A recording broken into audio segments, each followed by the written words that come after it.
Shalom teman-teman yang dikasih Tuhan, bertemu kembali dengan saya Kersogo di channel ini. Di kesempatan ini saya akan mengajak kita menyaksikan satu cuplikan video kesaksian dari Ibu Sri yang menyaksikan bagaimana dia akhirnya memutuskan untuk ikut Tuhan Yesus Kristus. Di akhir dia umroh justru ternyata di situ dia boleh melihat Yesus Kristus.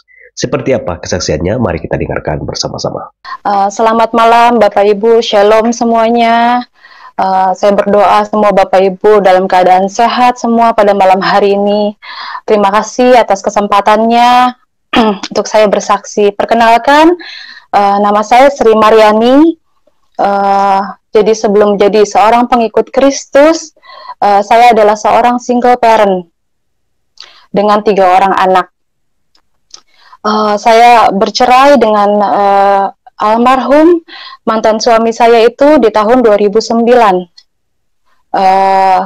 Beliau baru saja meninggal di tahun ini, Juni di 2020.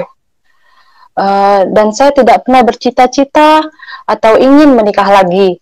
Karena saya berpikir siapalah saya ini, anak 3, ya nggak berpikirlah untuk mau menikah lagi gitu.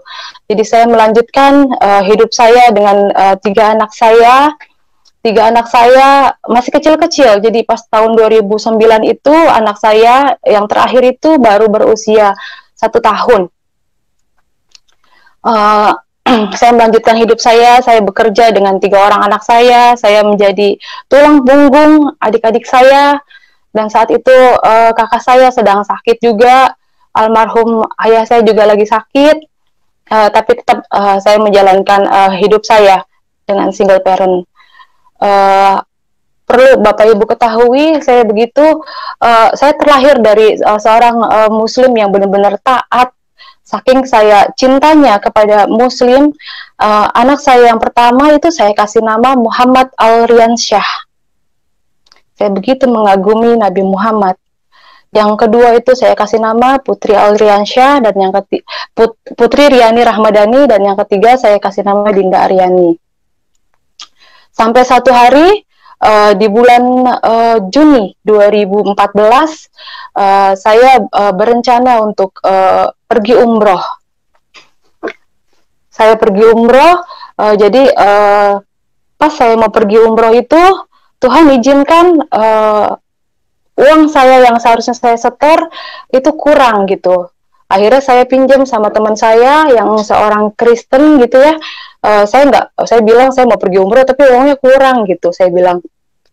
Lalu gak tahu ya, dia baik banget gitu, dia langsung kasih gitu, dia transferin, terus saya bercandain, kamu gak mau jadi muslim, aku bilang gitu, pas saya mau pergi. Lalu dia bilang, kamu pergi, kamu berdoa di sana, kamu cari kebenaran. Kalau untuk menjadi seorang muslim, itu tidak mungkin, karena saya terlalu cinta Yesus, kata dia gitu. Lalu mungkin dia saat itu ngomong biasa aja nyampeinnya ke saya, tapi di hati saya itu kayak tertancap gitu. Tapi saya abaikan saja gitu loh. Jadi Juni itu saya tetap pergi umroh. Lalu saya pergi umroh, sampai di sana di hari pertama biasa kita menjalankan rutinitas ibadah, hari kedua, hari ketiga, dan di hari yang keempat, Bapak Ibu, saya itu hotelnya di Grand Zamzam.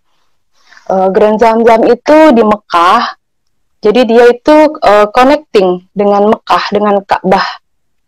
Jadi di kamar itu azan, suara pengumuman, itu kedengeran di kamar saya. Jadi selesai saya melakukan tawaf, saya istirahat di kamar, saya senderan, lalu saya buka jendela sambil melihat orang-orang lagi tawaf. Lalu entah apa, saya juga nggak ngerti itu Roh Kudus atau apa, saya nggak ngerti sama sekali. Tapi nggak kenceng, nggak kecil, tapi jelas. Suara itu seperti, kamu lihat, manusia sedang melakukan kesia-siaan, memutar batu hitam. Saya ketakutan kan dengar suara itu. Apa iya? Ini suara apa? Masa pengumuman di kamar saya pengumumannya aneh gitu loh. Itu tapi jelas sekali gitu di telinga saya, Bapak Ibu. Saya abaikan, tapi hati saya sudah mulai guncang, sudah mulai galau. Karena saking saya penasarannya, saya turun lagi. Jadi hotelnya itu hotel, terus mall, terus jalan aja sedikit itu Mekah. Saya jalan lagi, saya pergi lagi ke Mekah, saya umroh lagi, saya melakukan tawaf lagi. Karena saya penasaran, saya buka, saya singkapkan gitu. Benar memang batu hitam gitu. Terus sepertinya saat itu logika saya, pikiran saya mulai terbuka gitu. Ya, ngapain ya saya melakukan hal ini ya? Ngapain ya saya? Pokoknya berkecamuk saat itu. Ngapain ya? Emang iya ya Tuhan sampai sesusah ini gitu. Sampai nanti kalau teman-teman saya, ini aja saya mau pergi aja uang kurang, gimana kalau orang susah yang nggak bisa pergi gitu ya. Dia susah dong untuk bertemu dengan Tuhan gitu loh. Itu mulai logika saya di situ berkecamuk gitu, galau, rasa ingin tahu, rasa penasaran.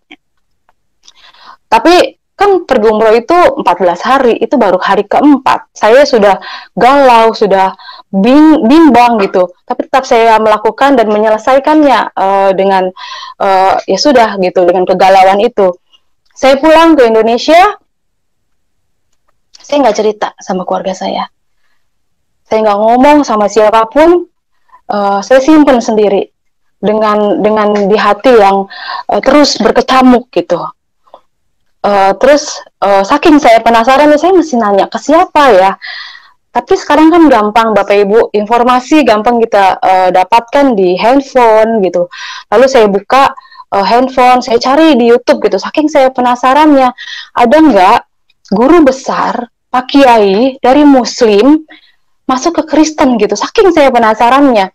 Lalu di YouTube itu yang keluar Bapak Saifuddin Ibrahim.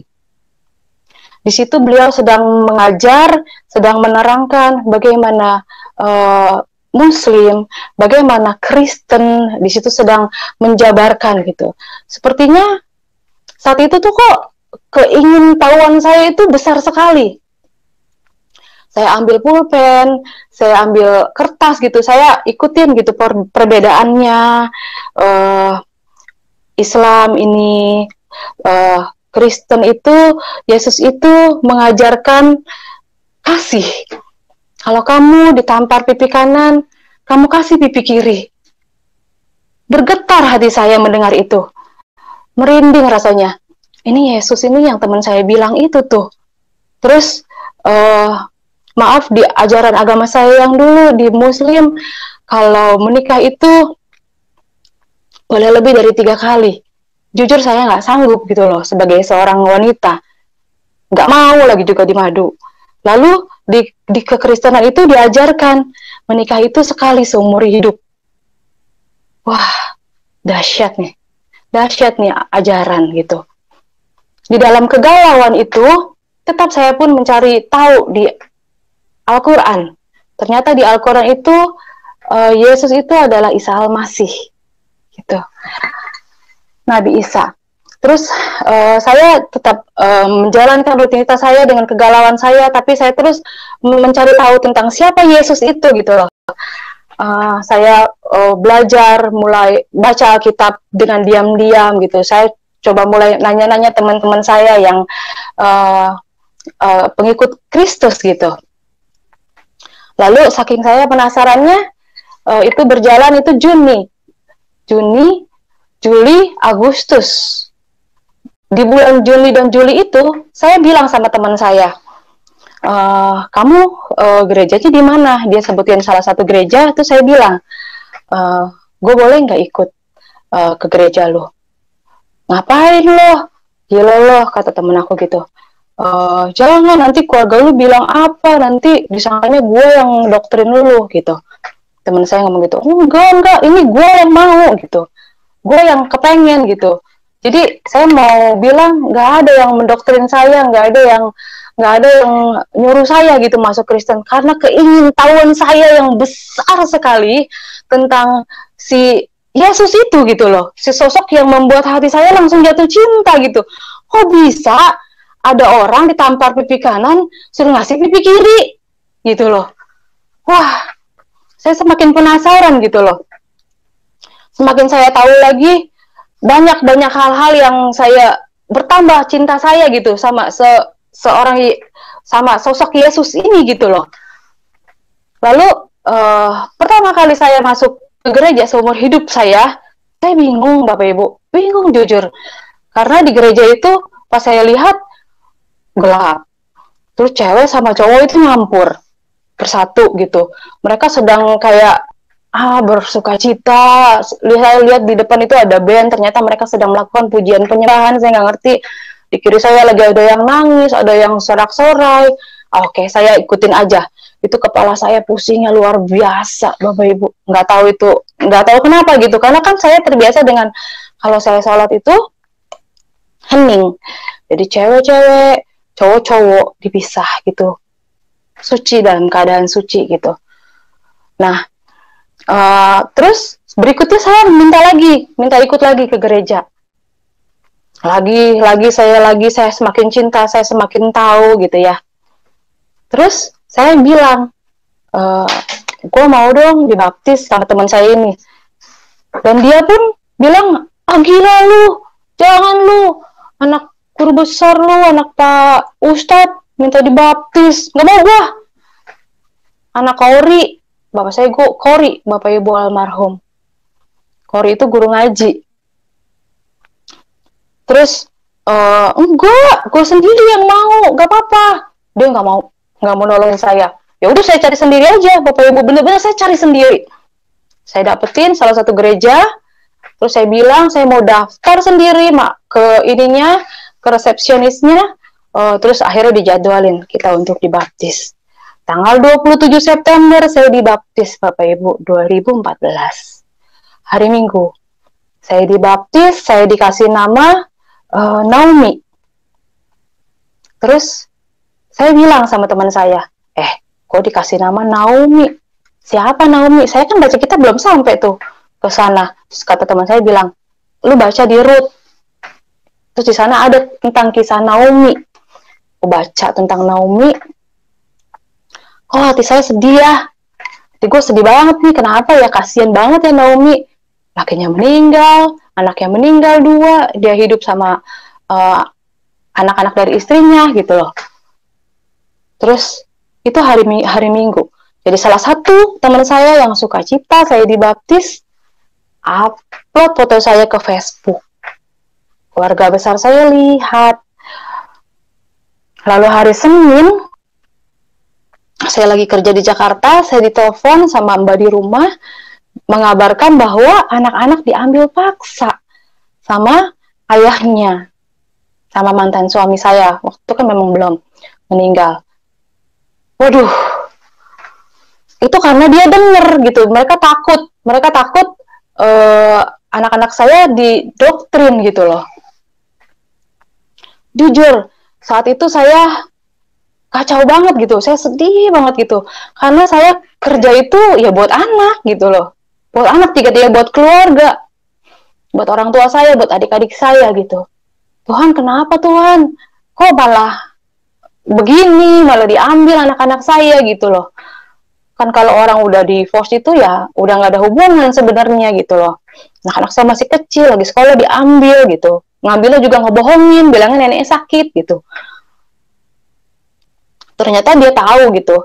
Terus saya mau marah, kayaknya mau memakai kekuatan saya sendiri gitu loh. Aduh, apa panggil pengacara ya? Apa panggil polisi ya? Tapi teman saya bilang, jangan. Kamu duduk aja, kamu diem, kamu bersujud di kaki Tuhan. Kamu doa. Biarkan Tuhan yang bekerja untukmu. Biarkan Tuhan yang berperang untukmu. Kamu gak boleh marah. Jujur, saat itu saya tuh masih anak baru gitu loh, menjadi seorang pengikut Kristus yang baru. Nggak bisa, gue kerja tuh buat anak gue nggak ada, gimana rasanya gitu. Tapi ya benar-benar saya mau taat, saya mau ya udah deh, ya deh taat deh gitu. Terus 3 bulan berselang, dengan kegalauan, dengan kesedihan yang ada, saya melanjutkan hidup saya tanpa anak-anak saya, nggak ada komunikasi sama sekali. 3 bulan Bapak Ibu, benar-benar di hari dan jam yang sama, itu 3 bulan, yang Muhammad Alriansyah ternyata di pesantren yang gak layak, dan putri Muhammad Alriansyah itu kabur di hari dan jam yang sama setelah 3 bulan. Itu Muhammad Alriansyah kabur dari pesantren, terus si putri juga, yang anak kedua itu kabur dari rumah mantan suami saya karena katanya dianiaya sama istri dari mantan suami saya itu gitu. Di hari dan jam yang sama Bapak Ibu, anak kecil saya itu nggak pegang handphone, nggak bisa janjian. Itu kalau bukan Tuhan Yesus yang menunjukkan kekuasaannya, menunjukkan ke Naomi, kamu nggak salah pilih aku, Naomi, ini aku bela kamu saat itu. Aku melihat Tuhan bela saya saat itu, benar-benar. Terus akhirnya saya dihubungin sama adik saya karena memang pesantrennya itu dekat rumah dengan ibu saya, dan si putri itu rumahnya cuma beda 3 rumah dari rumah ibu saya gitu. Terus adik saya itu telepon saya bilang, ini si putri sama si Rian kabur nih, lu cepetan deh kesini gitu. Buru-buru saya jemput anak saya gitu, saya senang banget gitu. Sampai saya bilang, aduh Tuhan, kenapa ini? Aku bilang, sampai anak ditelantarin kayak gini gitu. Jadi kayak mantan suami itu cuman kayak mau nyakitin hati saya gitu loh. Saya berpikirnya saat itu. Tapi saya ya udahlah, anak-anak udah balik itu kabur. Akhirnya saya melanjutkan hidup saya didik anak-anak saya, benar-benar kita dia ikut saya ibadah, anak-anak saya 3-3-nya. Lalu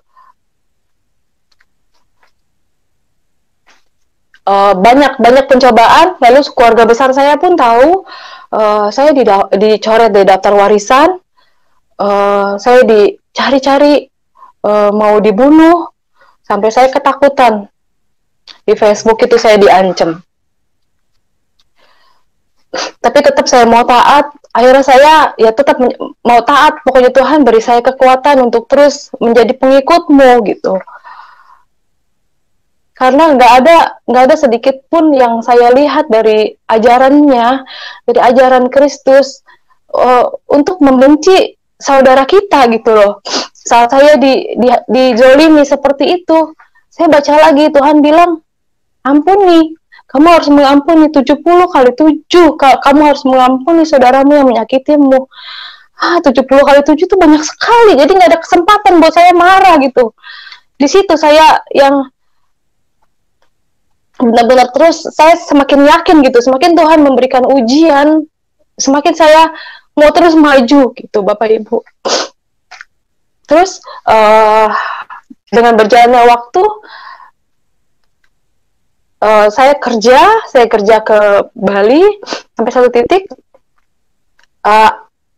almarhum ayah saya meninggal. Saya ditelepon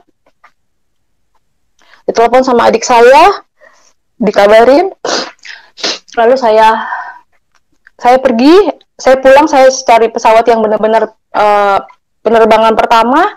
Sampai saya di Jakarta, saya ditelepon sama ibu saya, Neng, maaf, nggak bisa, Neng kesini nggak bisa, nggak boleh, kita udah berembuk, keluarga besar udah memutuskan, Neng ini nggak boleh datang ke sini untuk melihat yang terakhir kali wajah Baba gitu. Saya orang Betawi jadi manggilnya Baba.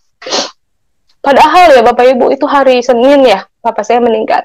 Hari Minggunya itu Bapak saya itu telepon gitu. Nggak tahu, kalau saya tahu mungkin saya pulang saat itu, saya nggak tahu. Dia telepon, dia bilang, Neng, terima kasih untuk semuanya, Baba minta apa aja Neng kasih. Terima kasih buat semuanya, udah ngurusin Baba sampai sekarang. Dia bilang, maafin Baba banyak ngerepotin Neng, kata dia. Gue bilang, kenapa Baba ngomong kayak gitu? Saya nggak tahu tuh Bapak Ibu, Bapak saya sebenarnya mau meninggal. Saya pulang dari gereja itu hari Senin. Bapak saya telepon, dan katanya teleponnya juga ngumpet-ngumpet dari ibu saya. Saya bilang, ya udah Bu, kalau Yani nggak boleh lihat Baba untuk yang terakhir kalinya, gak apa-apa, bilang. Tapi urusin di hari yang terakhir ya Baba, kasih yang terbaik.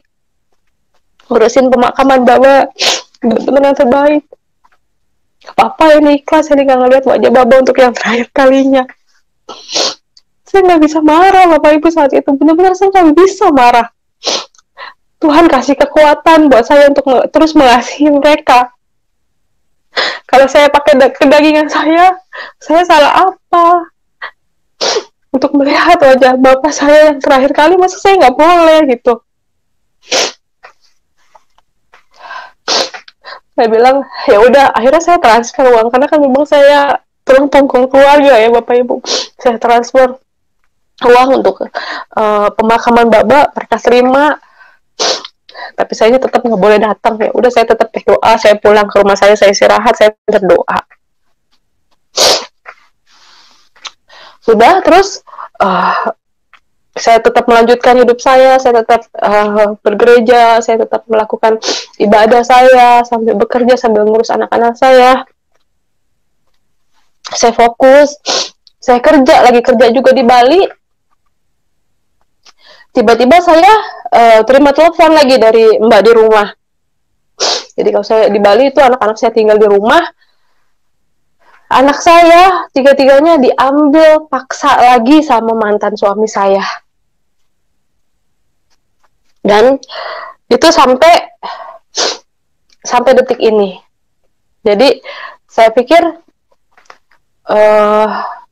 diambilnya benar-benar diambil paksa, mereka sampai katanya disyariatin, dikasih air biar mereka lupa sama mamahnya. Anak saat itu telepon, Ma, Dina mau pulang, Dina nggak mau di sini. Gitu. Sampai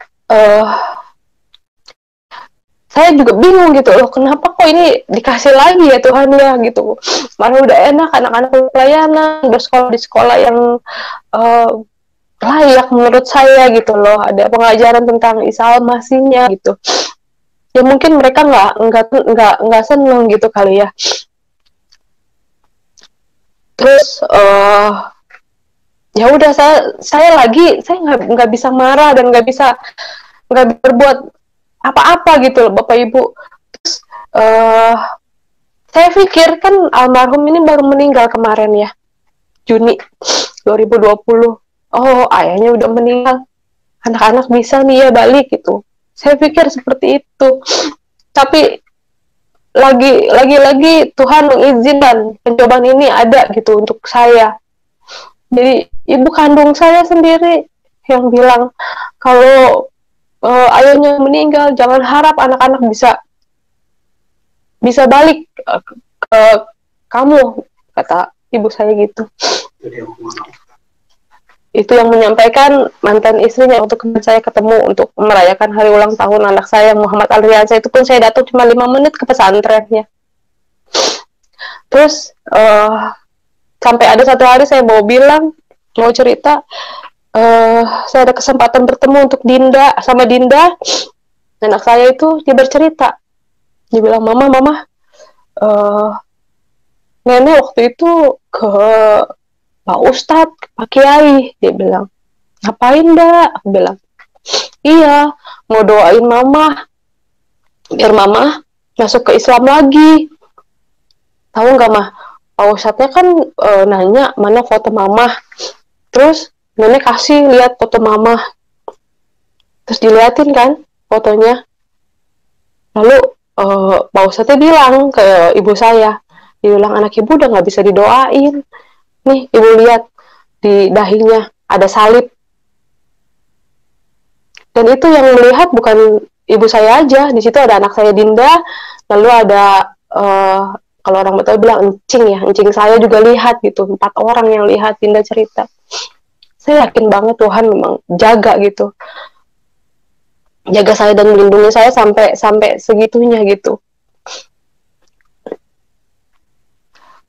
Itu aja sih yang saya mau sampaikan, kesaksian saya. Jadi mungkin sampai sekarang pun saya masih banyak belajar, tapi saya tetap satu hal yang saya mau sampaikan, tetap jadi orang baik, tetap jangan marah apapun yang kita hadapi, tetap setia sama Tuhan Yesus apapun yang kita hadapin saat ini, karena Dia selalu ada untuk kita, selalu ada untuk bela kita gitu.